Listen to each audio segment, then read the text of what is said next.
What is up mga trops? Welcome to our channel.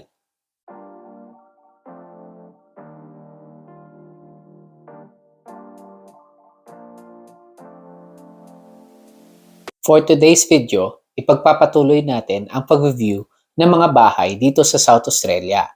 Bago tayo mag-viewing, bibigyan ko muna kayo ng background kung bakit nga ba kami nag-review ulit ng bahay ngayong taon. Katulad nga nung binanggit namin dun sa part 1 ng seryeng ito, patapos na yung current lease ng bahay namin dito sa Adelaide. Nag-start ang lease ng bahay namin ngayon noong November 17, 2022. Yung existing lease na pinirmahan namin is good for 12 months lang. And after 12 months, depende na sa landlord namin kung magpapatuloy yung lease term namin or kung i-increase nila kami ng rent. Unfortunately, nag-decide yung landlord namin na mag-increase ng rent. Sa ngayon, nakikipag-negotiate pa rin kami dun sa landlord namin kung pwede ba niyang babaan yung increase ng rent price niya. Kaya habang nakikipag-negotiate pa kami sa kanya, naghahanap kami ng mga alternatives na mga bahay around the area at sa ibang mga suburbs pa. Kaya naman for the past few weeks, talagang todo yung pag-house hunting namin dahil hindi mo rin alam kung may makikita kang fit na bahay para sa'yo. May mga nagko-comment sa amin at mga nagme-message na nagtatanong kung mahirap ba mag-inspection dito sa Adelaide. Kung nakita nyo or napanood nyo yung mga videos namin, hindi naman siya ganun kahirap, lalo na kung may sasakyan ka. Una muna, kailangan mo maghanap ng property na gusto mong i-view. Once nakakita ka na sa mga website katulad ng realestate.com.au, pwede kang mag-inquire for available booking or inspections. Most ng mga bahay dito na for rent ay kailangan mo munang i-inspect para makonsider ka for an application. On the day of the inspection, I suggest na dumating kayo 5 minutes earlier than the inspection time.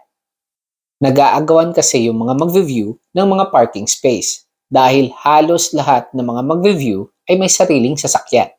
Para dun sa mga walang sasakyan, medyo mahihirapan po kayo kung marami po kayong i-review ng mga bahay dito sa Adelaide. Dahil katulad nga nung sinabi ko last time, hindi masyadong maganda yung public transportation dito. Medyo madalang dumating yung mga bus and hindi lahat ng lugar dito ay may train station. Usually, yung real estate agent ay nag-aabang dun sa pinto para sa mga mag-i-inspection. Depende sa popularity ng bahay, maaaring wala kang kasabay sa inspection or katulad ng ibang mga video ko, talagang napakahaba nung pila.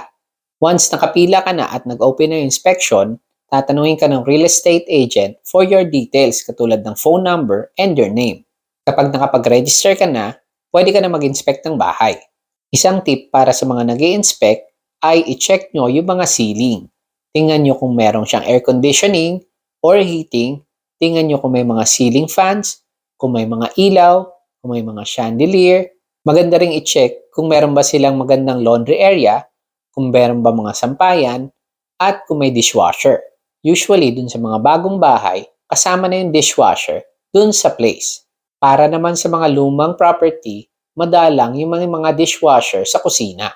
Doon naman sa preference ng mga bahay na ini-inspect namin, ang main na tinitingnan namin sa bahay before kami mag-inspect ay kung malapit ba siya sa mga primary schools. Tinitingnan din namin yung layout ng bahay. Mas gusto namin yung open plan, kung saan yung kitchen, yung dining, at yung living ay nasa isang area lamang. Maganda kasi yun, lalo na kung may mga bata kayo, dahil lagi nyo sila makikita, lalo na kung naghahanda ka sa kusina. Siguro nagtataka kayo kung bakit napakaraming bahay ng biniview namin. Napaka-picky po kasi ngayon ng mga owners ng mga bahay. Nowadays, talagang sinasala ng mga owners yung mga nag-a-apply sa kanila. Bukod doon, napakarami po talagang naghahanap ng bahay dito sa Adelaide. And now, ito na po yung mga bahay na in-inspect ko for this week.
This is it for this video. Sana po nagka-idea kayo kung paano mag-inspect dito sa Adelaide at sa Australia.